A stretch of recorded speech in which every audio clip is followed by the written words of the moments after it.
ये है आपको सही स्ट्रक्चर देना है मैनेजमेंट लेवल पे, पॉलिटिकल लेवल पे, यही आपको डिस्ट्रॉय करता है। एक तो वो कंफ्यूज करता है, फिर हम पे राज करता है। तो हमको छोड़ो जो होता है। एक सवाल है हाँ और अब बाकी लोग धीरे धीरे आएंगे, ऐसे ही समय चल रहा है ना। जी कल जो बात हुई थी उसको थोड़ा देखते हुए आगे निकलते हैं। कल तो एक हमने ये बात की थी कि पैसा सुख का सोर्स क्या है, हमको सुख कहाँ से मिलेगा। तो हम लोग कुछ ऐसे ही बात करके देख रहे थे, तो हमको ये समझ में आया कि पैसे से तो नहीं मिलेगा, मिलेगा भी तो वो टेम्प्ररी रहेगा, है ना, कंटिन्यू तो नहीं मिलेगा। हम सब सही में एक है, गलती में अनेक है। ये भी समझ में आता है कि अगर सबके जीवन में समस्या है तो वो समस्या का एक ही समाधान है कि आपस में एक दूसरे को समझो, है ना। वो चाहे यहाँ रहने वाले हो या यहाँ से इंडिया से बाहर रहने वाले हो, कोई भी हो। पहले पॉइंट में हमने देखा कि हमारे जीवन में सुख, सुविधा और संबंध, 3 चीज़ की ज़रूरत पड़ती है। हमारे जीवन को जीने के लिए 3 आवश्यकताएं हैं: सुविधा, संबंध और समझ। सुविधा किसके लिए? शरीर के लिए, इस शरीर को चलाने के लिए। सुविधा मेरे लिए नहीं है, सुविधा शरीर के लिए है। तो शरीर को चलाने के लिए सुविधा चाहिए, और मेरे लिए क्या चाहिए? शरीर के लिए सुविधा है तो मुझे क्या चाहिए? समझ। समझ, हमारी जो डिमांड है ना वो समझ है। हमारा पेट समझ से भरेगा, शरीर का पेट खाने से भरेगा। दाल चावल सब्जी रोटी चाहिए शरीर को जिंदा रखने के लिए दाल चावल सब्जी रोटी चाहिए। और हमको जिंदा रहने के लिए, माने हमको जिंदा का मतलब मैं सुखपूर्वक जीने के लिए मुझे क्या चाहिए? समझ, है ना। समझ कैसी? हम एक दूसरे को समझ पाएँ, इंसान एक दूसरे को समझ पाएँ। और संबंध की बात जो अगर आप देखोगे तो वो जानवरों में नहीं है, संबंध की बात मानव में है ना। तो जानवर जो है वो, उसको आप देखोगे तो जैसे अपने गली मोहल्ले के डॉगी को देख लोगे तो वो जब बच्चा देता है 8-10 जो भी है ना, तो ध्यान से आप देखना कि आप लोग कि अगर वो बच्चा थोड़ा दौड़ने लायक हो गया है और उसको कोई दूसरे गली का कोई बच्चा पकड़ के ले गया पालने के लिए, ठीक, वो 1 हफ्ता रख लिया अपने घर में और फिर कहेगा चल तेरी मम्मी से मिलवा लाता हूँ, तो उसकी माँ नहीं पहचानेगी तो भगा देगी। माने आपने उसके बच्चे को वहाँ से हटा लो, कहीं और ले जाओ, फिर वो अपने बच्चे को नहीं पहचानेगी, वो खाना भी नहीं देगी। वो अपने उन बाकी वाले जो उनके पास अभी रह रहे हैं उनको देगी वो खाना, लेकिन वो बच्चा सोचेगा चल तेरी मम्मी से मिला लाता हूँ, उसको यहाँ लाएगा तो उसको भौंक के भगा देगी। संबंधों की पहचान उस रूप में नहीं है जिस रूप में मानव के बीच में है ना। तो ये देखेंगे। और दूसरा ये है कि उन लोगों के बीच में अगर हम लोग देखें ना, एक चीज़ और है इसमें, जैसे ये बात आई नहीं थी, कर ही लेते हैं, इंसान और जानवर में क्या अंतर है। तो वो जो कल हम लोग जो रुचिमूलक बात कर रहे थे ना, वो बहुत कुछ जानवरों से मैच होता है। तो ये जो इंसान और जानवर में ये अंतर है कि अगर हम लोग देखें कि जानवर की जो प्रवृत्ति है, अगर सेम टू सेम वही प्रवृत्ति में हम जी रहे हैं तो हमारे और जानवर में ज़्यादा कोई फर्क नहीं है। जैसे जानवर लोग एरिया के लिए लड़ाई करते हैं कि नहीं, है ना। उस गली का कुत्ता इस गली में आके तो दिखाए, है ना। इतना छोटा सा भी बच्चा भी आ जाएगा ना उस गली से इस गली, तो बड़े बड़े कुत्ते लोग इतने छोटे से कुत्ते को मार देंगे। पर ये वहाँ इंसानियत नहीं है कि नहीं, बच्चा है, छोटा है, छोड़। एक अभी 6 महीने का 1 साल का है बच्चा है, छोड़ दो, नहीं। और उस मोहल्ले का हमारे मोहल्ले में कैसे आया, 4 कुत्ते मिलके छोटे से बच्चे को मार डालते हैं। ये हम सब कहीं ना कहीं देखे ही होंगे, मैंने तो देखा है ना। तो इस तरह से देखते हैं कि वहाँ पे एरिया के लिए लड़ाई होती है, खाने के लिए भी लड़ाई होती है। आप 1 रोटी डालो, 4 कुत्ते आ जाते हैं, झपटने लग जाते हैं। तो हमको लगता है कि नहीं, 4 कुत्ते हैं तो 4 रोटी लाना था, मेरी गलती है, एक देने से लड़ाई हो गई। तो खाने के लिए लड़ाई, है ना। और जो जीता उसका खाना, है ना, चाहे मांस के रूप में कहो या हम लोग जो देते हैं उस रूप में कहो, है ना। तो उनकी जो लाइफ स्टाइल है, खाना पीना, सोना और ज़िंदगी जीना, और बच्चे पैदा करना, बड़ा करना और भूल जाना, और एक ज़िंदगी जीना, वो उसमें आराम में है, वो कुछ गुनाह नहीं कर रहे हैं, वो उसमें आराम में है। और हमने ये भी देखा कि उनको सुविधा मिल जाए तो वो खुश हो जाते हैं, उसके लिए वो पर्याप्त है। उसको सोने के लिए जगह मिल जाए, 3 टाइम खाना मिल जाए उसको, और सोने को अच्छे से नींद मिल जाए, है ना, तो उसको उसके जीवन में वो पूरा पूरा पर्याप्त है, उनको और कुछ नहीं चाहिए। लेकिन हम उतने में खुश नहीं होने वाले, हमको और चाहिए, सुविधा के बाद भी और कुछ चाहिए, उसके लिए ही सारा हम लोग तलाश में लगे रहते हैं। तो अगर ऐसे जानवर जैसे जी रहे हैं वैसा ही हम भी जीते हैं अगर, तो हमारे और उनमें कोई फ़र्क नहीं है। तो हम लोग देखें कंपेयर, अगर अभी मैंने जितनी बात बताई है जानवर के बारे में, सेम टू सेम उतना हम भी करते हैं। कैसे? हम लोग भी जो है एरिया के लिए लड़ाई करते हैं, हमारा तरीका अलग है। मेरा ज़मीन तुम्हारा ज़मीन, मेरा मकान तुम्हारा मकान, है ना, तो ज़मीन के लिए लड़ाई होती है, फिर बॉर्डर में लड़ाई होती है कि ये मेरा देश है तुम्हारा देश है। तो इस तरह से ये लड़ाई हम मानव के बीच में भी है। खाने की लड़ाई उनकी उस तरह की, हमारे बीच में खाने की लड़ाई किस रूप में? छल कपट धोखा के रूप में, कि अपने भाई की ज़मीन हथिया लेना, अपने पड़ोसी की ज़मीन हथिया लेना, या साझेदारी में आप काम कर रहे हो पार्टनरशिप में तो सिग्नेचर लेके उनके पैसे निकलवा लेना, धोखा दे देना। इसलिए बोलते मिलजुल के बिजनेस नहीं करना चाहिए, धोखा भी मिल जाता है ना। तो ये सारा धोखाधड़ी किस चीज़ से मिल रहा है? तो ये उनका धोखा अलग है, जानवर का, हमारा अलग है। तो कहीं ना कहीं वो भी खाते पीते हैं, ज़िंदगी जीते हैं, हम भी जीते हैं। तो वो लोग भी खाना पीना सोना, बच्चे पैदा करना और मर जाना, सेम हम लोग भी अगर इतना ही कर रहे हैं, हम इतने में सुखी नहीं रहने वाले। और ऐसी ज़िंदगी जी के ख़त्म हो जाते हैं, मानिए हमारी पूरी ज़िंदगी पशु जैसी निकल गई, जानवर जैसी ज़िंदगी जी और हमारी ज़िंदगी ख़त्म हो गई। तो इसलिए हमारे और जानवर में कोई अंतर नहीं रहा। तो हम क्या चीज़ हैं? हम उससे एडवांस हैं, हम उससे बेहतर हैं। तो हमारी बेहतरी एडवांस कहाँ पर दिखेगी? समझ में। उनसे अच्छा होने के लिए हमको समझ के जीना होगा, है ना। तो अभी हम लोग बॉर्डर की लड़ाई पे बात नहीं कर सकते, हम बाहर की लड़ाई की बात नहीं कर सकते, लेकिन अपने खुद के और खुद के परिवार की लड़ाई की तो बात कर ही सकते हैं कि हाँ, यहाँ पर हम शांति से जी लें, है ना। तो इस तरह से हम देखें कि हमको ठीक से शांति से जीने के लिए हमको समझ चाहिए। जानवर को समझ नहीं मिलेगा तो भी वो जी लेंगे, है ना। इसीलिए कई लोग कुत्ते को एग्जाम्पल देते रहे कि वफादारी कुत्ते से सीखो, कि वो अपने मालिक का साथ निभाया। तो क्यों हम लोग जानवर को उदाहरण ले रहे हैं? हम ही उदाहरण बन जाए ना, कि इंसान इतना अच्छा है कि देखो इंसानों से सीखो कि इंसानियत क्या चीज़ होती है। बहुत सारे लोग तो जानवर से ही सिखाते हैं कि वफादारी सीखना है तो कुत्ते से सीखो, क्योंकि वाकई वो वफादार होता है, क्योंकि मालिक खाना देता है उनको, तो जान चली जाए लेकिन वो मालिक को बचा के रखता ही है, उसके लिए काम करता ही है। इस तरह से हम लोगों ने देखा कि समझ, संबंध और सुविधा ये तीनों हमारी आवश्यकताएं हैं। और अगर इन तीनों में केवल हम सुविधा में हैं, समझ और संबंध हमारे में नहीं है, तो ये एक समस्या है। हमारी समस्या ये है कि ये देखो ना, मैंने कहा ना, एनिमल कॉन्शियसनेस, जीव चेतना, हम जानवर की तरह जी रहे हैं अगर केवल हम इतने में जी रहे हैं। अभी जो मैंने कहा वो एनिमल कॉन्शियसनेस, जीव जानवर जैसा, तो हम लोग केवल इतने में जिएंगे तो हम लोग खुश तो नहीं रहने वाले। तो इंसानियत खत्म हो गई है, इसीलिए बोलते हैं क्योंकि उस इंसानियत खत्म हो गई, क्योंकि उसके अंदर समझ नहीं है, उसके अंदर संबंधों की पहचान नहीं है।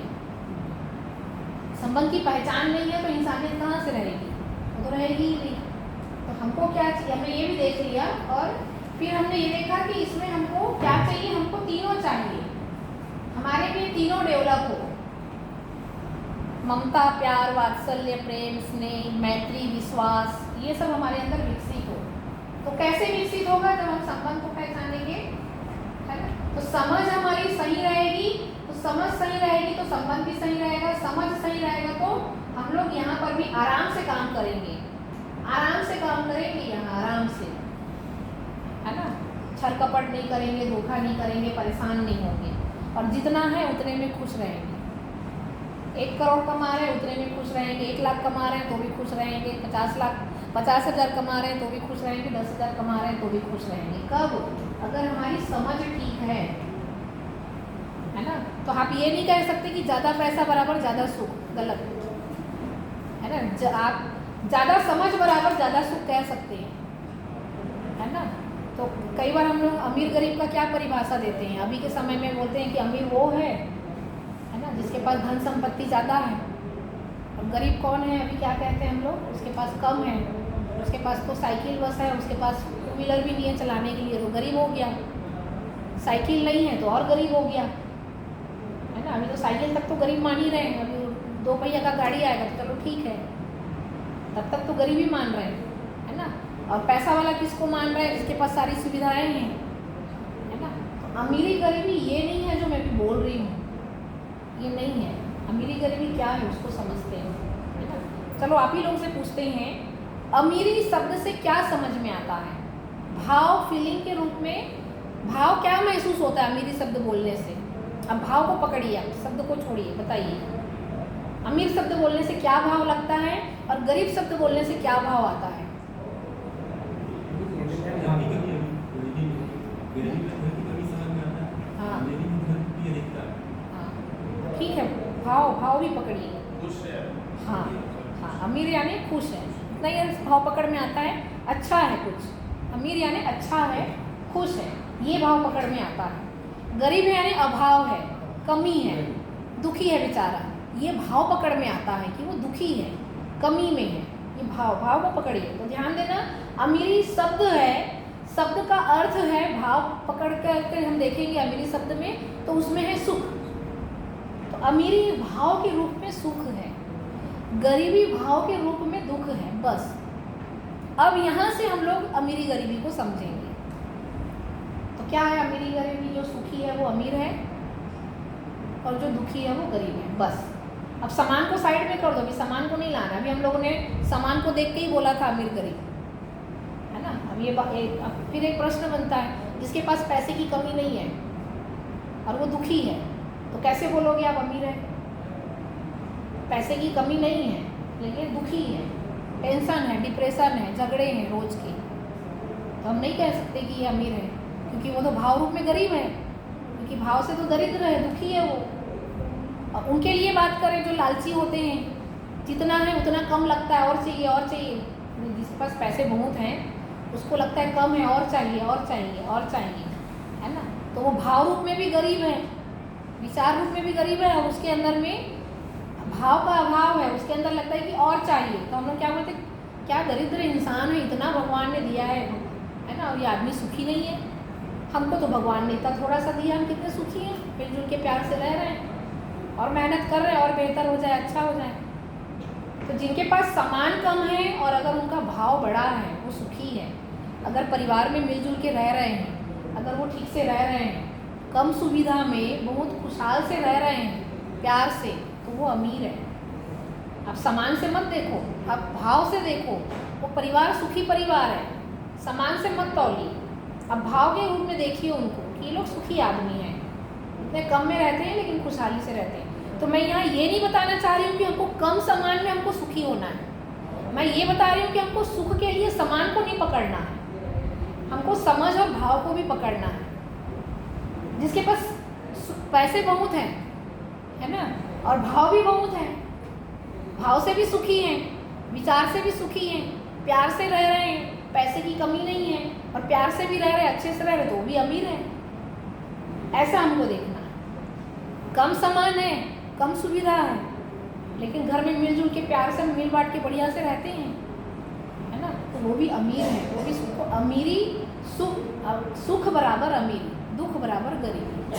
इसका मैं रियल एग्जांपल देती हूँ, आपके आसपास भी मिल जाएगा, मेरे पहचान का ही है ना। गांव का एक लड़का है जो पहले छोटा था तो वो कोचिया का काम करता था, बड़े थोक विक्रेता के पास जाना, सब्जी वाले के पास, और सब्जी ला करके माँ बेटे रोज शाम के हाट में बैठते थे और सब्जियाँ बेचते थे और एक ज़िंदगी जी रहा था। तो जब भी मिलता था वो मेरे को, मेरे जानकार का ही है, मेरे दूसरे समाज का है लड़का, है ना। तो बोलता था कि हम लोग बहुत सुखी हैं और बड़े प्यार से माँ बेटे और परिवार में बहुत खुशहाली था। बोले हम बड़ा मेहनत का कमाते हैं और बड़े प्यार से अच्छे से रहते हैं, अपना एक कच्चा मकान था खुद का और रह रहे थे। फिर वही लड़का मुझे 10 साल बाद मिला, 15 साल बाद मिला, तो बोले मैं पैसे वालों को देखता था जिनके पास कार है, बंगले हैं, गाड़ी है, तो मुझे लगता था मुझे भी यही ज़िंदगी चाहिए करके। तो बोले मैंने खूब ईमानदारी बेईमानी सब की मैंने, है ना, और उसके बाद में मैंने इतने पैसे कमाए। तो उन्होंने तकरीबन 2 एकड़ की खुद की ज़मीन थी और बेईमानी से, वो बाहर से हमको पता चला कि बेईमानी से उन्होंने गांव के लोगों को, गरीब किसान को बेवकूफ़ बना के अंगूठा वो लगवा के उन्हें कई रजिस्ट्री करवा के उन्होंने 2 नंबर में काफ़ी 50-100 एकड़ उन्होंने बना लिया और वो बड़े 2-3 बोलेरो कार वगैरह और ऐशो आराम में रहने लगा। फिर मेरी मुलाकात हुई, कैसे हो, बढ़िया हो, तो उसने फिर ऐसे ही चर्चा निकली अमीरी गरीबी और भी कई बातें होने लगी, तब उन्होंने मुझे एक बात कही। बोले मुझे ऐसा लगता है कि मैं वो जब छोटा था, स्कूल कॉलेज में पढ़ता था, और मैं जब वो अपनी मम्मी के साथ में हाट बाज़ार में जाके बेचता था, वो जो घर का माहौल था बड़ा सुकून और सुख वाला माहौल था, बड़े प्यार से रहते थे हम लोग, है ना। लेकिन आज जो है बहुत दूरियां हैं, आज बहुत लड़ाई है, आज बहुत शिकायत है, आज मैं गुस्सैल हो गया हूँ, चिड़चिड़ाता हूँ, अहंकारी हो गया हूँ, बहुत पैसे का अहंकार आ गया है, और आज वो पल गायब है। आज मैं माँ के साथ ठीक से बैठ नहीं पाता हूँ, भाई बहन पत्नी के साथ बैठ नहीं पाता हूँ। तो बोले मुझे ऐसा लगता है कि पैसे में सुख तो नहीं है, ये उनका अपना डायलॉग था। बोले मुझे ऐसा लग रहा है, मैंने सोचा था ज़्यादा पैसा बराबर ज़्यादा सुख, आज मेरे पास ज़्यादा पैसा ज़्यादा प्रॉपर्टी है, मैं आज सुखी नहीं हूँ। और आज मेरे बराबर के लोगों से के साथ भी उठना बैठना है, माने पैसे वाले लोगों के बीच में, उन पैसे वालों के बीच में भी उठना बैठना है जिनको मैं अमीर मान के उनको फॉलो करता था। तो आज मेरा भी उनके घर में आना जाना उठना बैठना है, तो मुझे समझ में आया वो भी दुखी है। तो जितने पैसे वाले लोग हैं, है ना, वो दुखी हैं।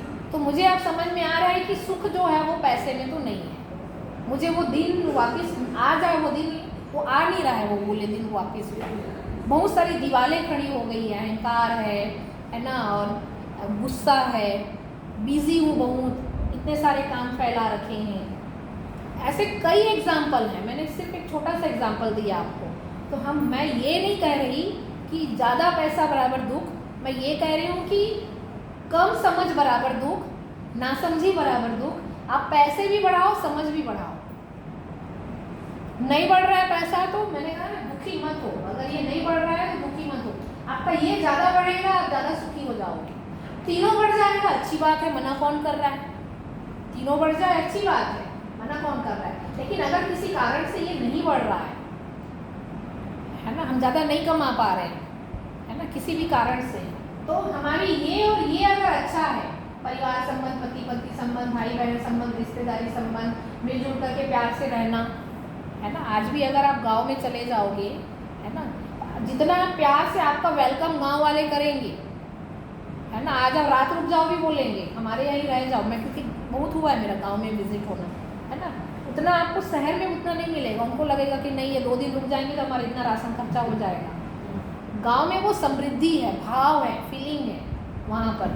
तो कहने का मतलब ये है, ये नहीं कह रही हूँ कि शहर के लोग बुरे हैं, गांव के लोग अच्छे। मैं ये कह रही हूँ कि अभी वो बात नहीं पहुँची है, अभी भी वो थोड़ी चीज़ें हैं। लेकिन गांव के भी लोग ऐसे हैं अभी भी, जिनके पास में शहर की बहुत सारी चीज़ें पहुँच गई हैं, तो वहाँ भी अहंकारी को वहाँ भी मिलेगा। लेकिन अभी भी शुद्ध रूप से आपको दिखेंगे कि जहाँ पर आपको तो क्या है, वहाँ पर संबंध ज़्यादा है। लेकिन अभी भी वहाँ वातावरण भी वहाँ भी बहुत ख़राब है ना। ये जो हम लोग शराब की जो बात कर रहे थे कल, वो बहुत ज़्यादा हो गया है वहाँ पर, है ना, शहर की तुलना में। इस तरह से हम देखें कि हमारे जीवन में ये 2 चीज़, समझ और संबंध ही हम बढ़ाना है हमको। तो सुखी होने का फार्मूला, सुख का स्रोत कहाँ है, तो सुख का स्रोत समझ और संबंध में है। यहाँ से भी मिलेगा, इसको हम नहीं छोड़ रहे हैं, लेकिन मेन स्रोत ये है, उस पर आगे, है ना। आगे हम बढ़ते हैं, ये सब हो गया था। हाँ, ये यहाँ हम पहुँचे थे रुचि मूलक। ये जो है ये पूरा हमारे शरीर, ये वाली ज़रूरत हमारे शरीर तक ठीक है, रोटी कपड़ा मकान तक ये ठीक है ना। लेकिन पूरी ज़िंदगी इसी में बिता देना, जैसे सुख चाहिए, तो हम लोग क्या करते हैं, सुख के लिए हम लोग आगे नहीं बढ़ते हैं, संबंध और समझ की तरफ नहीं बढ़ते हैं। हम लोग सुख के लिए क्या करते हैं, हम लोग सुख सुविधा में ही खोजते रहते हैं, है ना। जैसे सुख चाहिए तो सुख कहाँ से ढूंढेंगे हम लोग, नए नए कपड़े में। सुख कहाँ ढूंढेंगे हम, नए नए वैरायटी के खाने में। सुख कहाँ ढूंढेंगे, मनमानी में, है ना, वहाँ नहीं मिलने वाला। उसी को हम कह रहे हैं मनमानी करना या रुचि मूलक। इनको अच्छा लगे, किसको अच्छा लगे, शरीर को अच्छा लगे। ध्यान देना, ये कौन है, शरीर ही है। शरीर को अच्छा लगे, उसी पर दिन रात लगे रहना, उससे टेम्पररी ही, क्षणिक सुख ही मिलेगा, निरंतर नहीं मिलेगा। आस्वादन है ना, टेस्ट। यहाँ से सुख का एक टेस्ट यहाँ मिलेगा, सुख का एक टेस्ट यहाँ मिलेगा, सुख का एक टेस्ट यहाँ मिलेगा। यहाँ से टेम्पररी मिलेगा, यहाँ से कंटिन्यू निरंतर मिलने की पूरी संभावना है। तो यहाँ पर समझ और संबंध, और यहाँ पर केवल सुविधा है। सुविधा में सुखी होने का प्रयास करना, इसी को हमने उदाहरण लेकर के देखा था कल, कि पहला रुचि मूलक में आपका पूरा शरीर मेरी मर्जी, मनमानी करना, मेरी मर्जी, है ना। आप होते कौन हो बोलने वाले, है ना। आपको शुगर है, डायबिटीज़ है ना। अब भाई मेरा पैसा है, अभी कोई डांटने वाला कोई है नहीं, तो हम आइसक्रीम खा लें, रसगुल्ला खा लें, है ना। तो ये आपका क्या हुआ, मेरी मर्जी वाला, ये रुचि मूलक हो गया, मेरी मर्जी, है ना। हम कह रहे हैं आगे थोड़ा शरीर का भी ध्यान रख लो भाई, शरीर से भी तुम्हारा संबंध है, शरीर के साथ मनमानी मत करो, है ना। तो शरीर का भी ध्यान रखो, ऐसा मत खाओ, ऐसा मत पियो जिससे शरीर बर्बाद हो, पैसा बर्बाद हो, है ना, परिवार में अशांति हो, ऐसा हम ना करें। मैं यही क्लास में ये बताती हूँ कि पीने का कुछ, किसने कहा है कि पीने के लिए सिर्फ शराब ही है दुनिया में, पीने के लिए नारियल पानी भी है और शरबत भी है, नींबू पानी भी है, छाछ मठा भी है ना, बहुत सारी चीज़ें हैं एक मजाक के रूप में, लेकिन ये सही भी है कि कुछ पीना ही है तो बहुत सारी चीज़ें हैं। तो इसी को हमने देखा कि अगर हमारी समझदारी बढ़ जाती है, संज्ञानशीलता का मतलब समझदारी, संज्ञानशीलता का मतलब समझदारी, संवेदना का मतलब रुचि मूलक, रुचि मूलक, मेरी मर्जी, संवेदना यानी मेरी मर्जी, केवल शरीर तक सीमित रहना, संवेदना, है ना। शुगर की बीमारी है और आइसक्रीम खाने का मन हो रहा है, क्या हुआ, संवेदना, शुगर की बीमारी है और आइसक्रीम खाने का मन हो रहा है, तो क्या मन हुआ यानी संवेदना, संवेदना जाग रही है, आइसक्रीम खाना है, रसगुल्ला खाना है, संवेदनाएं आ रही है ना। तो मन क्या, खा लो भाई, कौन देख रहा है, कौन बोल रहा है, तुमको खा लो। तो संवेदना आई और हमने उसको खा लिया, दुकान गए लेके खा लिए, तो ये हुआ मनमानी, ये हुआ संवेदना को पूरा कर देना, है ना। तो वहाँ पे क्या हुआ, यहाँ पे आपका डंडा नहीं था, समझ नाम का डंडा नहीं था, क्या नहीं था, नहीं भाई, एक डंडा आता अंदर से, एक समझ आता कि नहीं, तुमको बीमारी है, तुमको मना है, तुमको नहीं खाना है, तुम नहीं खाओगी, अच्छा हाँ नहीं खाना है मुझे, हाँ ठीक है मैं नहीं खाऊंगा, ये समझ की हम बात कर रहे हैं। मनमानी वही है कि आप अपने आप को समझाते नहीं हो, तो संज्ञानशीलता वही है, समझ को ही हम बोल रहे हैं। तो अगर हमारी समझ बढ़ गई, अगर हमारी समझ बढ़ गई तो हमारे अंदर में जब भी मनमानी आएगा, मेरी मर्जी, तुम होते कौन हो, मैं खाऊं पीऊं ऐश करूं, तुम होते कौन, ये जो मनमानी आए तो हम अपने आप से बोले कि इससे, ये मनमानी से मेरा शरीर खराब होगा क्या, ये मनमानी से परिवार में कलह अशांति आएगी क्या, हाँ आएगी, तो नहीं करना, बस ये समझ की हम बात कर रहे हैं। तो अगर ये समझ बढ़ गया तो ये समझ बढ़ते ही जो है हमारी ये अपने आप कंट्रोल हो जाएगा। उसके लिए मैंने कल एक उदाहरण दिया था कि अगर कोई चीज़ हमको समझ में आ गई तो वो चाह कर, जैसे एक समझ की बात करें, जैसे सबको पता है 2 और 2 4 होता है, 2 और 2 को जोड़ देंगे तो 4 होता है, ये समझ में आ गया। अब आप गलती करके दिखाओ कि 2 और 2 5 होता है, नहीं होगा, उसी को मैं कह रही हूँ, ऑटोमेटिक गलती होगा ही नहीं, क्योंकि आपको सही समझ में आ गया। तो जैसे ही सही समझ में आएगा गलती होगा ही नहीं। तो संज्ञानशीलता के प्रकाश में संवेदनाएं स्वतः ही नियंत्रित रहती है। मुझे ये संज्ञान है, मुझे ये ज्ञान है कि शुगर होना या बीमारी होने से परहेज रखना है, मुझे मीठा नहीं खाना है, मुझे डॉक्टर ने ये परहेज बोला है, इससे मेरे जान को खतरा है, मुझे ये नहीं करना है, मुझे ये समझ में आ गया, तो अब मुझे ये गलती नहीं करना। और इस पर बरकरार रहना, चोरी छुपे भी अकेले में छुप के नहीं खाना कि कोई नहीं देख रहा, घर में बच्चे डांट रहे हैं, पत्नी डांट रही है, पति डांट रहे हैं, डॉक्टर डांट रहे हैं, उससे बच के हम चुपचाप खा ले, ऐसा नहीं, है ना। तो इस तरह से अगर हमारी समझ विकसित हो गई तो अब हम और देखते हैं, चलो सुख कहाँ कहाँ से मिलता है। ये लिस्ट बनाया है मैंने उसी का हिंदी इंग्लिश में, कहाँ कहाँ से सुख मिलता है। परिवार से मिलता है सुख, परिवार से, मित्र से मिलता है, अच्छा लगता है बात करके उससे, है ना। भाई बहन के साथ अच्छा लगता है, रक्षाबंधन है, मिलजुल के घूमने जा रहे हैं, खाना बना के खा रहे हैं, बच्चे हैं तब बड़े हो गए तब भी चलो बड़े दिन बाद घर में बहन आई, भाई आया, है ना। शिक्षक कुछ अच्छी बातें करता है, गुरु अच्छी बातें बताता है, माँ बाप के साथ भी घूमना फिरना, माने संबंध, परिवार संबंध, ये सब जगह अच्छा लगता है हमको, सम्मान अच्छा लगता है। कुछ नया सीख के भी खुश हो जाते हैं, अरे मैंने सीख लिया, मुझे तो आता ही नहीं था, आज मैंने गाड़ी चलाना, मैंने साइकिल चलाना सीखे, उस दिन खुश हुए, जिस दिन गाड़ी चलाना सीखे उस दिन खुश हुए, है ना। बच्चा भी खुश होते रहता है कि देखो मैंने ये सीख लिया। तो कुछ नया सीख कर स्नेह, प्रेम, कृतज्ञता, व्यवहार, आचरण, अच्छी बात, अच्छे काम, दूसरों की मदद करके भाव से संबंध पहचान कर, तालमेल पूर्वक दूसरों को खुश देख कर ईमानदारी पूर्वक नियम और भी हैं, जितने आपको जोड़ना चाहें जोड़ सकते हैं। तो अच्छी अच्छी चीज़ों से हमको सुख तो मिलता है ना। और कहाँ से मिलता है सुख? रोटी कपड़ा मकान से, पैसे से, गाड़ी चला के खुशी मिली, है ना, नया मोबाइल हाथ में आ गया खुशी मिली, नए कपड़े आज मिल गए खुशी मिली, है ना, थोड़ा पिकनिक घूम के आ गए खुशी मिली। तो और भी जगह है जहाँ पर खुशी मिलती है। तो सुख कहाँ कहाँ से मिलता है? तो ये यहाँ से मिलता है, यहाँ से, यहाँ से, यहाँ। लेकिन ये वाली जो लिस्ट है इधर वाली, इससे आप ही लोग बताओ, टेम्पररी मिलेगा, क्षणिक सुख मिलेगा कि निरंतर सुख मिलेगा? है क्षणिक, इधर क्षणिक मिलेगा, क्षणिक मिलेगा, है ना। आपका पसंद का खा लो दुकान में से कोई भी एक उठा के, है ना, तो थोड़ी देर के लिए अच्छा लगा, हो गया, फिर कल मन हो जाएगा, फिर खाने का मन होगा, है ना। नया कपड़ा खरीदा, शादी ब्याह पार्टी दिवाली में पहने, वो खुशी थोड़ी देर के लिए थी, 5 मिनट की, 2 मिनट की, 1 घंटे की, फिर गायब हो गया। नई कार आई घर में तो 1 हफ्ता खुश रहे, नए नए गाड़ी में खूब घूमे, फिर वो बेचारा बासी हो गया, है ना। नया घर बना तो उसका घर प्रवेश किया, रहने लगे, फिर धीरे धीरे वो खुशी गायब हो गई, है ना। अभी इतना अच्छा घर बना लिया है, पति पत्नी लड़ रहे हैं, बच्चे लड़ रहे हैं, फिर घर का खुशी दिया, है ना। आपको लगा नहीं, थोड़ा पड़ोसी का घर बड़ा हो गया, मेरा घर छोटा हो गया, ठीक है। आपके देखो एक चीज़ और देखना, पैसे जाते कहाँ हैं? ठीक है, मान लीजिए हमारी ज़िंदगी में ये सारी चीज़ें आ गई, कार बंगला ऐशो आराम आ गया, है ना, या घर एक ठीक ठाक बन गया, और पैसे आते हैं तो कहाँ जाते हैं? जैसे मान लीजिए आपने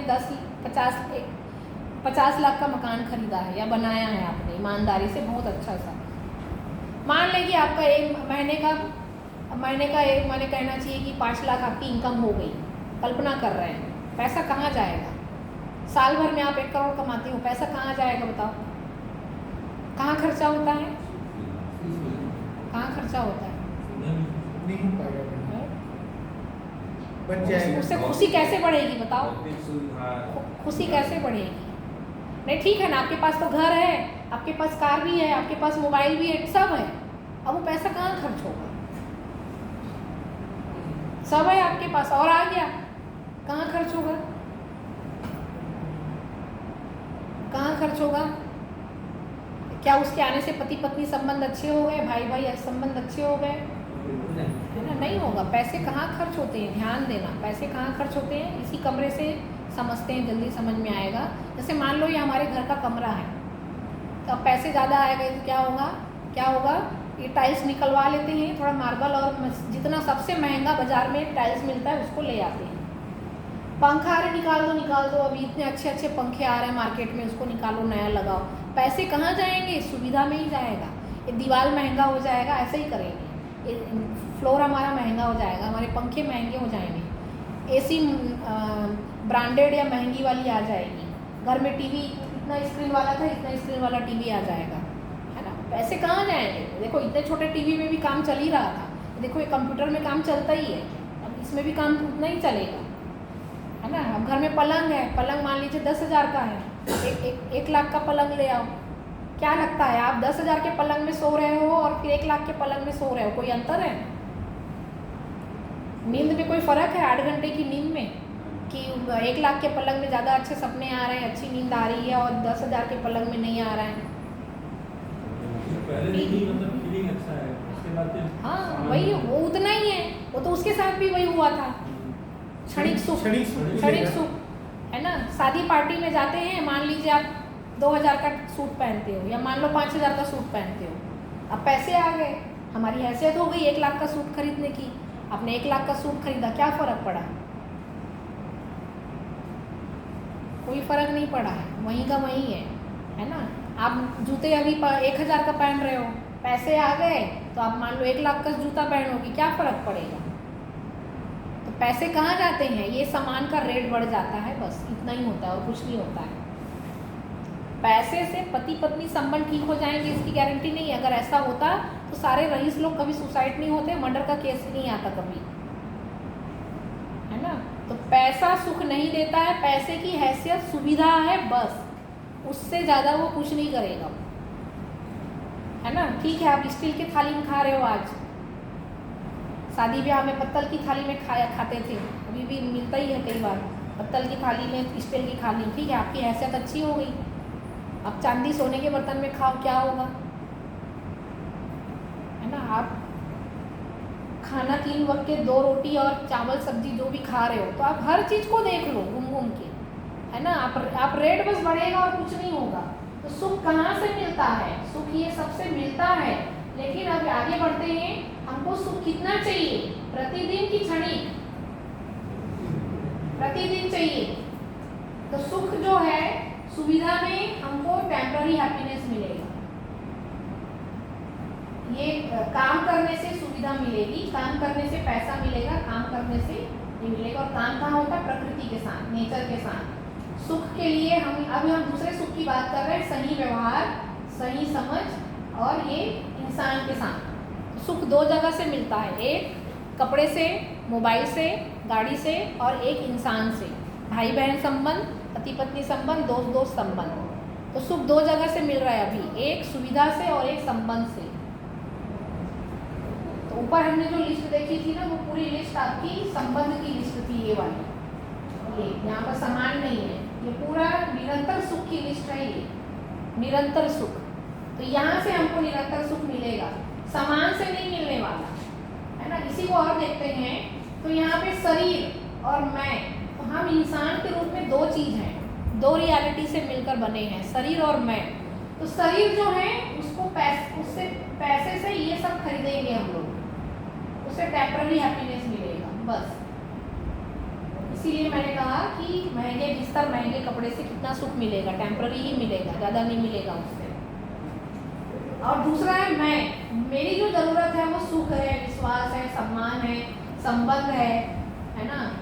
प्रेम है, स्नेह है, मैत्री है, ये सब मेरी ज़रूरत है। जो आगे लिस्ट बनाए थे वो भी वही है ना? इससे हमको कंटिन्यू हैप्पीनेस मिल सकता है। तो निरंतर सुख चाहिए, हर पल हर क्षण चाहिए। वो हर पल हर क्षण परिवार संबंध में ही मिलेगा, मित्र संबंध में ही मिलेगा। कैसे मिलेगा? चलो उदाहरण से समझते हैं। जैसे एक परिवार है ना? वहाँ पर पैसे की कोई कमी नहीं है, ठीक? फिर भी वो परिवार वाले दुखी हैं, क्यों? संबंध नहीं है बेटा, ठीक, संबंध ठीक नहीं है। पति पत्नी, बच्चे और माँ बाप आपस में, भाई बहन, ये संबंध ठीक नहीं है। वहाँ पर शिकायत है, नाराज़गी है, चिड़चिड़ापन है, गुस्सा है, कंप्लेन है, इसलिए वो दुखी है, ठीक? अब ये दुख कैसे दूर होगा? है ना? आपस में बात करें, ठीक करें, एक दूसरे को समझें, एक दूसरे को समझें, बस खत्म, यहीं पर सब ठीक हो जाता है ना? आपस में पूछो तो बोलेगा अगला मेरे को नहीं समझता, तुमको क्या तकलीफ है? अरे वो मेरे को समझते ही नहीं है, मेरे बारे में ये बोलते हैं, वो बोलते हैं, अरे भाई मैं ऐसा हूँ ही नहीं। तो क्या शिकायत है अगले को? अगला मेरे पे शक करता है, ये शिकायत है। अगले को मेरे ऊपर विश्वास नहीं है, ये शिकायत है।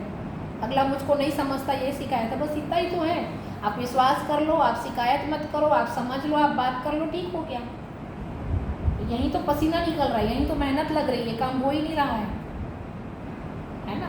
आपस में अगर समझेंगे तो वहाँ पर ये ठीक हो जाएगा।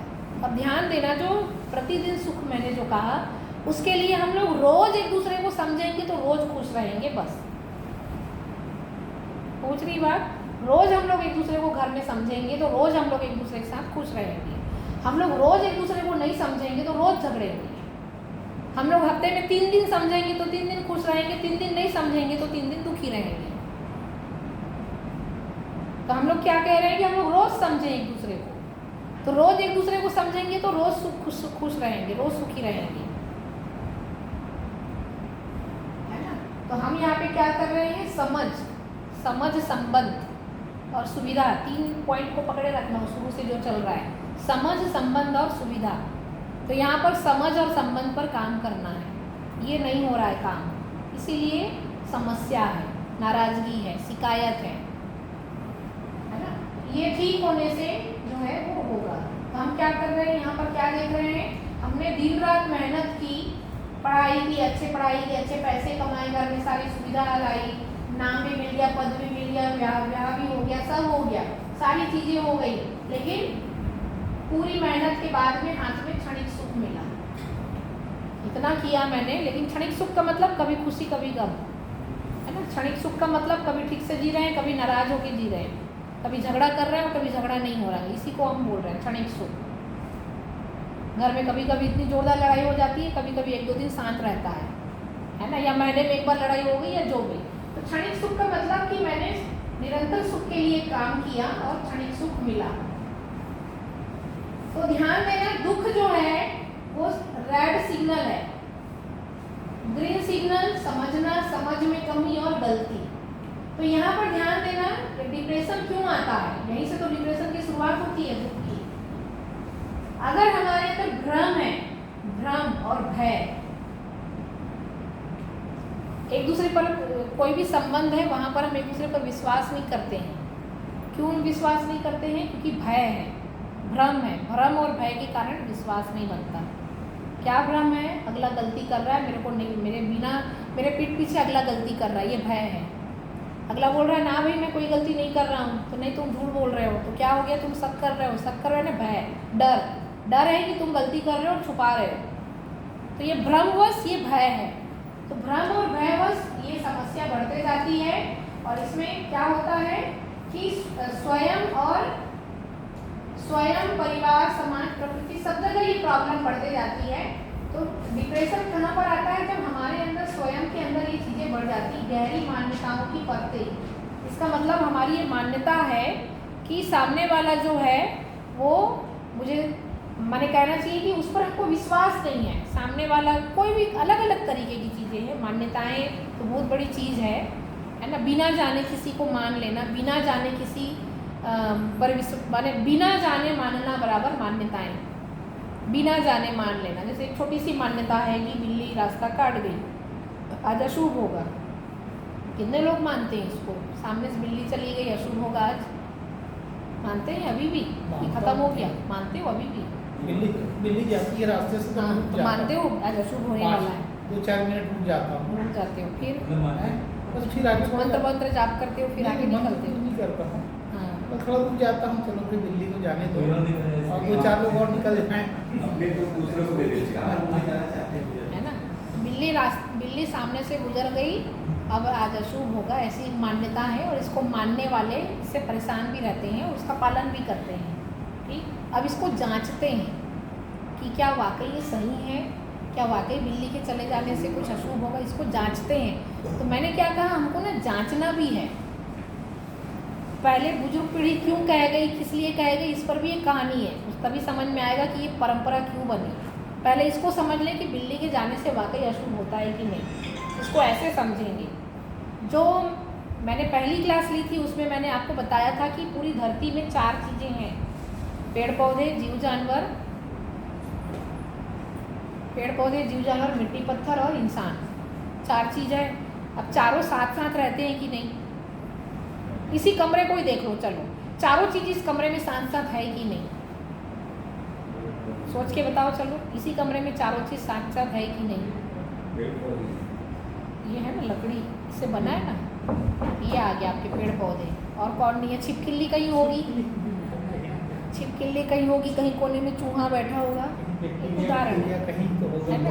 कोई मच्छर, कुछ तो जीव जानवर होंगे, कहने का मतलब। तो इस कमरे में ही देखोगे तो मटेरियल ऑर्डर मिट्टी पत्थर, राड, छड़, लोहा, मिट्टी, सीमेंट, है ना, ये लकड़ी से बना हुआ, ये है ना, कहीं कहीं और यूज़ हुआ होगा लकड़ी, है ना। और पेड़ पौधे हो गए, जीव जानवर में कहीं छिपकली चूहा बैठा होगा, है ना, या बाहर कहीं कुत्ता बैठा होगा, है ना, गाय बैठी होगी, है ना।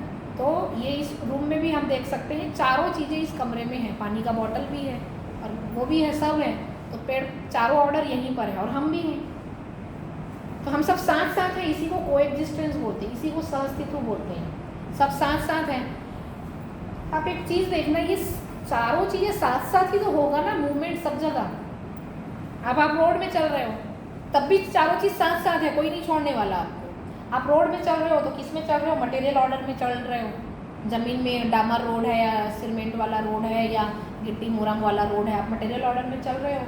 इधर एक पेड़ लगा हुआ, इधर एक पेड़ लगा हुआ है, तो आप प्लांट ऑर्डर आ गए, है ना। एनिमल ऑर्डर भी तो रहेगा ना, वो पेड़ में चिड़िया बैठी है, कौवा बैठा है, उधर वो गाय घास चल रही है ना, उधर वो चूहे का बिल है, उसमें चूहा बैठा हुआ है, उधर एक कुत्ता बैठा हुआ है, उधर म्याऊं म्याऊं करते एक बिल्ली बैठी है।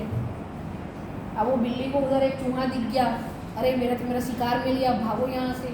तो अब वो आप जा रहे हो और उधर चूहा बैठा है और बिल्ली दौड़ के गई, चूहा मिल गया, बेचारा खानी शुरू कर दी, खुश हो गई बेचारी, और आप सोचने लग गए बिल्ली इधर से उधर गई, अब अशुभ होगा, है ना।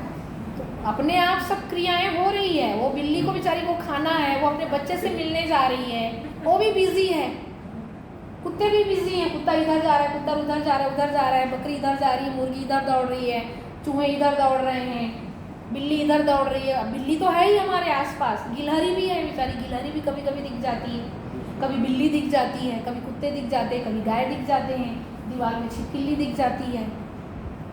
तो ये सब साथ साथ है ही। तो आप ये भी तो बोल सकते हो कि भाई आज बिल्ली का अशुभ होगा क्योंकि उनके सामने से इंसान गुजर गया। हाँ,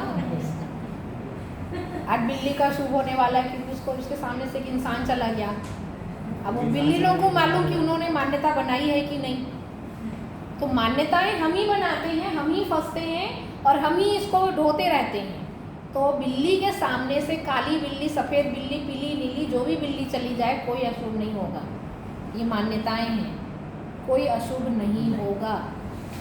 मानोगे तो परंपरा में वो नियम है, लॉ ऑफ अट्रैक्शन, आकर्षण का सिद्धांत। आप जो सोचोगे वो होगा। तो आप सोच रहे हो अशुभ होगा, अशुभ होगा, आज मेरा क्या अशुभ होगा वो भी सोच लेते हो। इंटरव्यू देने जा रहा हूँ, मेरा तो सिलेक्शन ही नहीं होगा, सोच लिए बस अब नहीं होने वाला। अच्छा, परीक्षा देने जा रहा हूँ, फेल हो जाऊंगा, बिल्ली रास्ता काट दी। हाँ, बिल्ली रास्ता काट दी, अरे यार मेरा एक्सीडेंट मत हो जाए। आप ही तो बोल रहे हो मेरा एक्सीडेंट हो जाए, बस अब एक्सीडेंट हो गया, बिल्ली के कारण हुआ। अच्छा, पेपर खराब गया, बिल्ली के कारण हुआ। अरे भाई, आप ही ने तो लॉ ऑफ अट्रैक्शन, गूगल में यूट्यूब में जाके सर्च करना लॉ ऑफ अट्रैक्शन क्या है। आकर्षण का सिद्धांत, जो बोलोगे वो आएगा आपके आसपास। प्रकृति में इतना वाइब्रेशन है, फ्रीक्वेंसी है कि आप जिसको आकर्षित करोगे वो आएगा। तो आपने आकर्षित किया, आज मेरे साथ ये होने वाला है क्योंकि बिल्ली सामने से चले गए। आपने अट्रैक्ट किया, किसी के साथ वो हो जाता है, फिर वो हल्ला कर देता है कि आज बिल्ली गई नहीं इसलिए मेरा एक्सीडेंट हुआ, आज बिल्ली गई इसलिए मेरा पेपर खराब गया। और फिर दूसरे लोग, अच्छा ऐसा हुआ, अरे हाँ वो तो सच तो बोल रहा था, उसके साथ वही हुआ, हाँ इसलिए बिल्ली से बच के रहना है। बस मान्यता बन गई। मान्यताएं ऐसे बनती है। 10 लोगों ने बोलना शुरू कर दिया तो मान्यता बन गई। फिर 10 लोगों ने 10 लोगों को बताया, फिर पूरे गांव को बताया, पूरे गांव में मान्यता बन गई। अब ये परंपरा ही बन गई। ये धीरे धीरे उनके बच्चों को ट्रांसफ़र होते रहता है। तो मान्यताएं ऐसे बनती हैं। तो क्या करना है, जांचना है, जानना है, आंख बंद करके नहीं मानना। हम भी नया मान्यता बना लेते हैं कि आज बिल्ली का अशुभ होगा, नया मान्यता बना सकते हैं कि आज शुभ होने वाला है। तो हम ही लोग बनाते हैं कि काली बिल्ली अशुभ, सफ़ेद बिल्ली शुभ, है ना। ये वाली बिल्ली मिल गई तो ये बेचारी बिल्ली, है ना, उसको तो मालूम ही नहीं है इंसान क्या सोचता है उसके बारे में। तो बिल्ली का हमारे से कोई कनेक्शन नहीं है। उनका ग्रह नक्षत्र हमारे पालते भी हैं लोग। बिल्ली घर में कितना बार रास्ता काटती है, म्याऊं म्याऊं करती है। बिल्ली क्यों पालते हैं? इतना ही अशुभ थी बिल्ली तो पालते क्यों लोग? पालते हैं। तो इस तरह से बहुत सारी मान्यताएं हैं। तो हमारे गहरी मान्यताओं की परतें भी हमारे डिप्रेशन का कारण बनता है। और उसमें से सबसे गहरी मान्यता है लोग क्या कहेंगे, है ना। ये बच्चों की भी जान लेता है, ये है ना। बच्चों को क्या जान लेता है, फेल हो गया तो नौकरी नहीं लगी तो परिवार में रिश्तेदार क्या बोलेंगे, माँ बाप क्या बोलेंगे, चाचा मामा ताऊ क्या बोलेंगे। गहरी मान्यताएं। तो इस तरह से हम देखते हैं कि अगर रेड सिग्नल का मतलब दुख, बहुत ज़्यादा दुखी है, डिप्रेशन में है, तो हम ये केवल समझने के लिए बता रहे हैं कि हमको दुख एक हमारे लिए सिग्नल है कि आपको समझना है। समाधान क्या है? हमको समझना है, ज्ञान, हमको नॉलेज मिल जाएगा। तो इसके लिए अब ध्यान दें, यहाँ पे मैंने लिखा है कि अस्तित्व में जो वास्तविकता जैसी है उसे वैसा नहीं देख पाना। अस्तित्व में जो वास्तविकता जैसी उसे वैसा नहीं देख पाना बराबर मान्यता बराबर भ्रम। तो बिल्ली वाली वास्तविकता को नहीं समझ पाना, नहीं देख पाना, इसलिए हमने भ्रम पाल लिया है कि बिल्ली के आने जाने से अशुभ होगा। तो अस्तित्व में यानी बिल्ली की जो वास्तविकता है उसको वैसा नहीं जान पाना बराबर भ्रम। तो ये है अज्ञानता, ये है भ्रम। अस्तित्व में जो वास्तविकता जैसी उसे वैसा नहीं देख पाना। हम बिल्ली और इंसान के बीच का गणित को नहीं समझ पाए, इसलिए हमने मान लिया। समाधान क्या है? अस्तित्व में जो वास्तविकता जैसी उसको वैसा देख पाना। तो अभी हमने वही किया कि सब लोग साथ साथ है, कुत्ता जा रहा है, बिल्ली जा रही, गाय जा रही है, बच्चा जा रहा है, चूहा जा रहा है, छिपकली दौड़ रही है, सांप दौड़ रहा है, सब दौड़ रहे हैं, उसमें से बिल्ली भी दौड़ रही है। तो ये है वास्तविकता। तो अस्तित्व में जो वास्तविकता जैसी है उसको वैसा जानना, वैसा देख पाना, तो वहाँ आराम में आ जाते हैं, परेशान नहीं होते। यही फॉर्मूला अपने रिश्तेदार के साथ भी लगेगा। पति पत्नी संबंध, भाई बहन संबंध, बच्चा संबंध। आप अपने बच्चे, अपने पति पत्नी संबंध जो भी है उसको वो जैसा है उसको वैसा नहीं देख पाते हो, वैसा नहीं समझ पाते हो, इसलिए उनसे झगड़े। समाधान क्या है? वो जैसा है, वो जिस रूप में है उसको उस तरीके से समझो, उससे उसके साथ वैसा चलो। ये है उनको समझना और उनके साथ रिश्ते ठीक करना। तो सामने वाले के साथ रिश्ता ठीक करने का तरीका है कि वो जैसा है वैसा उसको हम समझ पाए, उसका कैसा स्वभाव है, वो क्या है, कैसा है ना, उसको वैसा समझ पाए, वैसा उनके साथ चल पाए। तो मेरा पत्नी, मेरा बच्चा, मेरा परिवार का जो भी सदस्य जैसा है उसको वैसा मैं समझ पाऊँ। तो समझ में आ जाता है कि इसको ऐसा बोलने से गुस्सा आता है, ऐसा बोलने से ठीक रहता है, तो हम उसका उस रूप में ध्यान रखें कि इनको ऐसा बोलने से गुस्सा आता है, नहीं बोलेंगे। लेकिन उसका वो आदत बनाए रखना भी नहीं है, उसका वो आदत सुधरे, उस पर भी काम करना है, प्यार से, मैत्री से, कि भाई तुम्हारी आदत ठीक तो नहीं है ना, इससे हमको दिक्कत होती है, इसको ठीक करना है। तो जो भी तरीके हैं आप आपस में चर्चा करो, क्यों क्यों गुस्सा आता है उसको समझें, और फिर उन्हीं को समझाएं कि नहीं देखो इसमें क्या गुस्सा करना। तो ऐसे प्यार से, स्नेह पूर्वक उनके खराब स्वभाव को सुधारा जाए। नहीं सुधर रहा है तो ऐसे किसी अच्छे क्लास में बैठा दो, बिठा दो, भेज दो अच्छी किताबें, मोटिवेशनल किताबें, मोटिवेशनल वीडियो दे दो। अगर हमारा लेक्चर काम नहीं कर रहा है तो वहाँ पर ऐसे कुछ करने से भी फर्क पड़ता है। तो अपने मित्र, अपने साथी, अपने रिश्तेदार जो भी हैं उसको वैसा। प्रॉब्लम कहाँ पर है? कोई भी घटनाएं घटती है तो नियम की जानकारी नहीं होना, है ना, और नियम की जानकारी होना। तो बिल्ली वाली जो कहानी है उसमें वही है, नियम, उस घटना के नियम की जानकारी नहीं होना बराबर ये मान्यता कि बिल्ली रास्ता काट गई अशुभ होगा। तो हम क्या कह रहे हैं कि हम उस घटना को जान जाएं कि वो क्यों घट रहा है, क्या है। तो वास्तविकता को जान पाएंगे तो हम बिल्ली नाम का जो मान्यता है उससे मुक्त हो जाएंगे। तो ये एक उदाहरण है बिल्ली, ऐसे कई मान्यताएं हैं, है ना। लोग क्या कहेंगे, हम बच्चों को समझाते हैं, अरे भाई कोई कुछ नहीं सोच रहा है तुम्हारे बारे में, तुम अच्छे से पढ़ो, आगे निकलो, तुम नहीं कर पा रहे तो कुछ और कर लेना, लेकिन किसी और के प्रेशर में अपने आप को ख़त्म मत करो, अपने आप को मरने का ख्याल मत लाओ, अपने आप को डिप्रेशन में मत ले जाओ, है ना। तो यहाँ पर ये जो पूरा बुरा भाग हमने किया है, घटना की नियम की जानकारी होना, है ना। तो यहाँ पर स्वीकृति, अस्वीकृति, क्षणिक सुख, ये लंबा है, इसको फिर से समझेंगे, टाइम नहीं है ना। तो हम क्या चाह रहे हैं कि यहाँ पर व्यवस्था में जीना, नियम में जीना। तो व्यवहार का नियम, कार्य का नियम, प्रकृति का नियम, मानवीय स्वभाव का नियम, मानवीय आचरण का नियम। अभी मैंने बिल्ली वाली कहानी बताई, वो प्रकृति का नियम था, प्रकृति का नियम, कार्य का नियम, है ना। तो ऐसे हमारे जीवन में जहाँ जहाँ हमारी गाड़ी अटक रही है वहाँ नियमों का, व्यवहार का नियम, ये पति पत्नी, भाई बहन, परिवार संबंध में ये काम आएगा। नौकरी चाकरी कर रहे हैं वहाँ कार्य का नियम, प्रकृति का नियम, मानवीय स्वभाव का नियम, आचरण का नियम। तो हम लोग ये सब नियम को समझेंगे, क्योंकि हमारी समस्या यही है कि हम लोग नियम को नहीं समझ पा रहे हैं और इस कारण से दुखी हैं। सामने वाला गलती क्यों किया नहीं समझ में आ रहा है, सामने वाले को गुस्सा क्यों आया नहीं समझ में आ रहा है, सामने वाला झूठ क्यों बोल रहा है उस नियम समझ में नहीं आया, इसलिए हम नाराज हो गए, परेशान हो गए, झगड़ा करने लग गए। हम क्या कह रहे हैं, सामने वाले की गलती को देखो और सोचो कि मेरा ही बेटा है, मेरा ही रिश्तेदार है, मेरा ही अपना है, ये गलती तो कर रहा है। अब उससे मैत्रीपूर्वक बैठें और बात करें कि तुम्हारा हालचाल क्या है, और समझो उसको कि वो गलती क्यों हो रही है उनसे, और फिर उस हिसाब से बात करते हुए उसको ठीक करो। हम लोग क्या करते हैं, तुरंत रिएक्शन में आ जाते हैं, गुस्से में आ जाते हैं। तो हमको रिएक्शन में न जाकर, इसीलिए तो हमारे मानव के बीच में संवाद की कमी है, हम लोग बात नहीं कर पाते ज़्यादा और आवेशित हो जाते हैं, रिएक्शन में चले जाते हैं। तो हमारा व्यवस्था में अगर हम लोग ऐसे जी रहे हैं, इसका मतलब है व्यवस्था में जीना हो रहा है, नियम में जीना। व्यवस्था में जिएंगे, नियम में जिएंगे, सारे नियम का पालन करके जिएंगे, तो हम लोग ऐसे सुख से जिएंगे, है ना।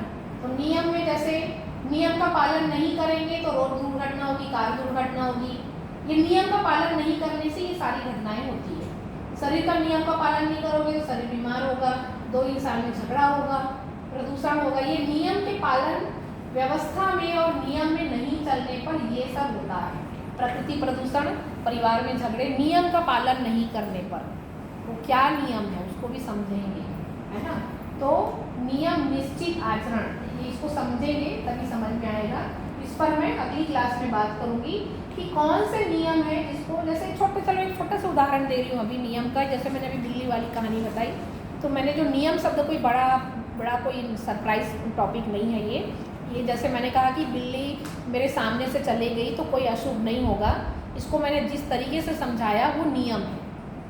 आप उस नियम को समझ लो कि हम साथ साथ रहते हैं, उसी तरीके से बिल्ली का भी आना जाना है। वो नियम को मैंने समझ लिया। अब बिल्ली मेरे सामने 10 बार चली जाएगी, अब हम अंदर से दुखी नहीं होने वाले। क्यों दुखी नहीं है हम? क्योंकि हम नियम को समझ गए।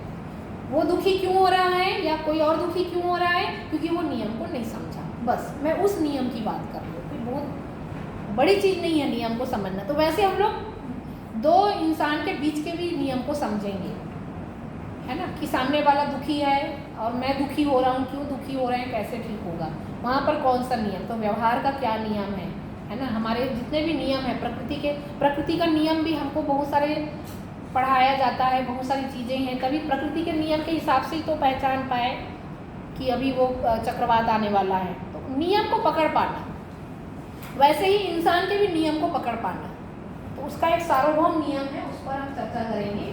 कल जो होमवर्क दिया था, मनुष्य गलती करने का अधिकार लेकर सही करने का अवसर व साधन लेकर जन्म लेता है। क्या सोच पाए आप लोग? लास्ट कुछ सोच पाए कि भूल गए?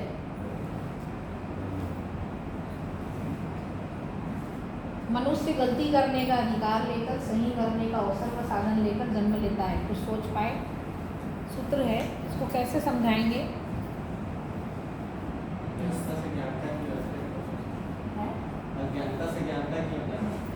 और इंसान गलती करता है, फिर उसको सुधारने की भी क्षमता, चेतना यदि इंसान के अंदर होता है, थोड़ी सी मेहनत कर ले, थोड़ा समय समझ ये विकसित करे तो अपनी गलती को वो समझेगा, उस गलती को सुधार भी लेगा। और ऐसा होता है कि हम कभी कुछ गलती कर लेते हैं, फिर लगता है नहीं कि मेरे से गलत हो गया, फिर हम सुधारने का प्रयास करते हैं। सही है। कभी मैंने गुस्से में किसी को कुछ बोल दिया, बाद में लगा नहीं भाई मेरे को ऐसा नहीं बोलना था, सही तो है। बाद में फिर हमको वो चीज़ थोड़ा सा कचोटता है, लगता है नहीं यार उस दिन मेरे गलत मैंने व्यवहार कर लिया, तो मैं फिर उसको सुधार। ऐसा होता है। सही। वो क्षमता इंसानों के अंदर ही है, जानवर नहीं है। जानवर कभी किसी पर हमला कर दिया है, किसी को नुकसान पहुंचा दिया, फिर वो नहीं सोचता कि भाई मैं उस दिन मेरे से चाप दिया था, आज थोड़ा सा ही कर दूँ। ऐसा नहीं है, लेकिन इंसान ऐसा कर सकता है। कहीं नुकसान करता है तो उसकी भरपाई भी कर लेता है।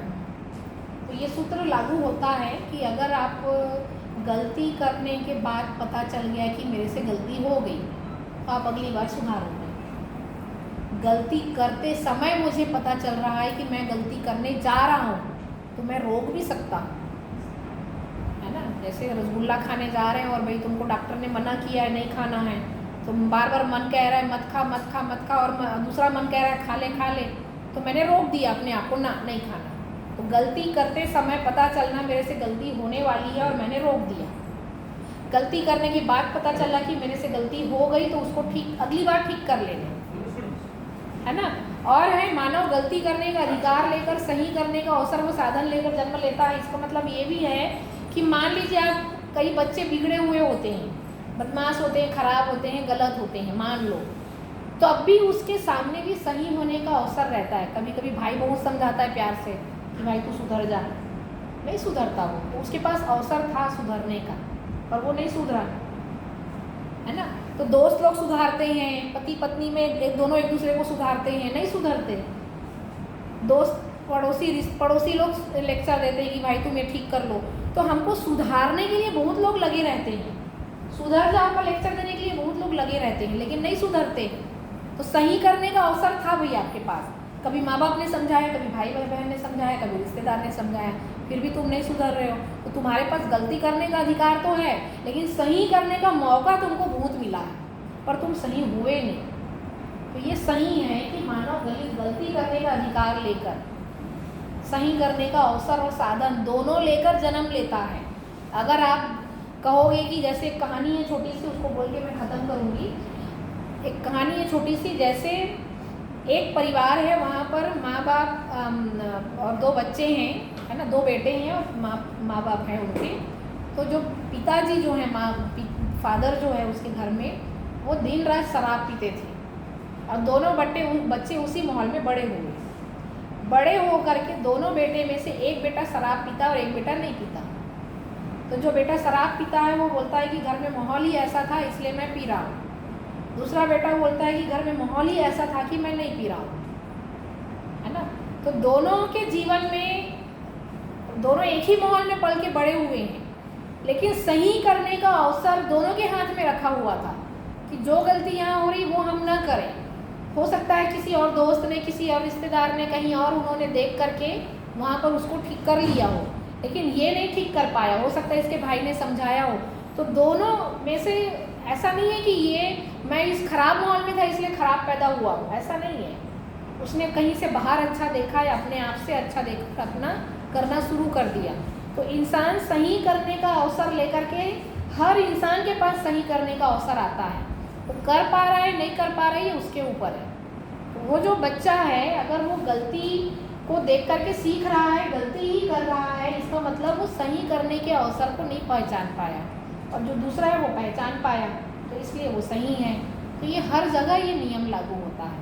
तो इस रूप में नागराज जी लेखक हैं, उन्होंने ये कहा है कि मानव गलती करने का अधिकार लेकर सही करने का अवसर व साधन लेकर जन्म लेता है, और हम स्वतंत्र हैं कि हम गलती करते हुए पूरी ज़िंदगी गुजारें या उसको ठीक करके भी गुजारें। तो आप जो उदाहरण दे रहे हो ऐसे बहुत लोग करते हैं, बहुत लोग नहीं भी करते ऐसा। ठीक, और कोई डाउट, कोई क्वेश्चन? अभी तक जो बात हुई उसमें कोई प्रश्न? आज इसके बाद वाला सेशन नहीं है क्या? सब देख लिए कि मैडम 11:30 बजा देती है इसलिए नहीं आए, आते ही होंगे। हाँ भी, कुछ प्रश्न है? अभी तक जो बात हुई, क्योंकि इसमें से बड़ा बड़ा नियम वाला चर्चा कल करेंगे, है ना। इसमें जो हमारी एक तो ये नियम की जो बात आ रही है उसकी चर्चा कल करेंगे, इसको थोड़ा कल समझ लेंगे, है ना। आगे तो और भी है, इसको देख लेते हैं, छोटा सा है। हमने सुख किसको कहते हैं इसको कल डिटेल से बताऊंगी, अभी फटाफट समझ में नहीं आएगा। मेरे दुख के लिए कौन जिम्मेदार है? चलो आज के लिए ये सूत्र, यदि गलती है तो समझ नहीं, समझ है तो गलती नहीं। मेरे दुख के लिए कौन जिम्मेदार है? चलो यही होमवर्क है आपके लिए, है ना। इसको सोचिएगा, चिंतन मनन करिएगा, है ना। तो मेरे दुख के लिए कौन जिम्मेदार है? मेरे विचार, मेरी मान्यताएं, लोग क्या कहेंगे, लोगों का मानना, मेरे विचार, है ना, जो भी ये सब लिखा हुआ है, ये होमवर्क है आपके लिए।